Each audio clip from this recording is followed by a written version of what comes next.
Hi, I'm Jess, and welcome to my channel.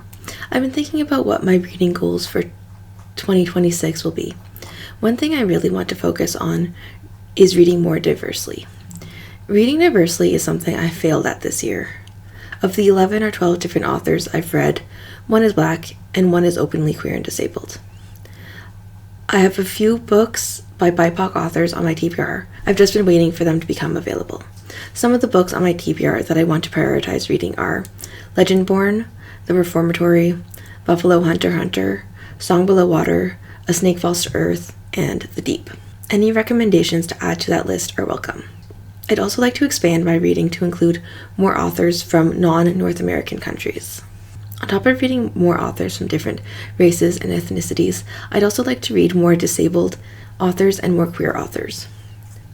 I don't think I've ever read anything written by a trans author, and I'd like to change that. My next goal is to get back into reading historical fiction. Historical fiction is the genre that I used to really enjoy, and would really like to give it another shot. I just don't really know what to look for. One thing I'm concerned about is finding historical romances when I'm looking for historical fiction. I have nothing against romance, it's just not a genre I enjoy reading. I think I'd also like to give cozy fantasy a shot. I'm not sure if it's the sort of thing I'd enjoy. It sounds like a good genre to read when you just want to relax and read something light. At the same time, I prefer books that are plot-driven, and I'm afraid that cozy fantasy might not have enough of a plot for me. But I'll never know until I give it a try. Maybe cozy mysteries would be a better choice for me. That's going on the list too. Now for some channel goals. First off, I'm thinking of renaming the channel. I don't like the name. It's not very creative, and I can do better. And it'll be easier to change it now when I have only a handful of subscribers and haven't built a brand yet. Next, I plan on continuing my exploration of folktale retellings. I'd like to incorporate my goal to read more diversely into this by reading some non-European folktales. I'd also like to review some classic literature, stuff that's in the public domain, that can be accessed by people for free legally, even if they don't have access to a library. I'm planning on reviewing the entire Anne of Green Gables series, the Emily of New Moon series, and Pride and Prejudice.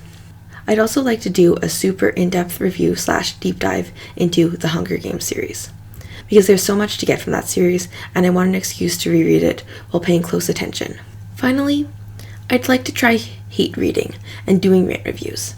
I know that the algorithm really likes rant reviews, but I'm not sure if I can force myself to read a book I don't want to. Sometimes it's hard to force myself to read a book I do want to read. Now for a sneak peek at my release schedule for the start of 2026. I'm going to focus on folktale retellings, with some classics peppered in. I'm also planning on exploring romance books in February. I'll definitely be revisiting horror in October. If you have any book recommendations to help me meet my reading goals, drop them in the comment section. If there are books you'd like to see me review, feel free to pitch them to me in the comments. If you like the video, hit the like button and subscribe if you haven't already. Thanks for watching and have a good rest of your day.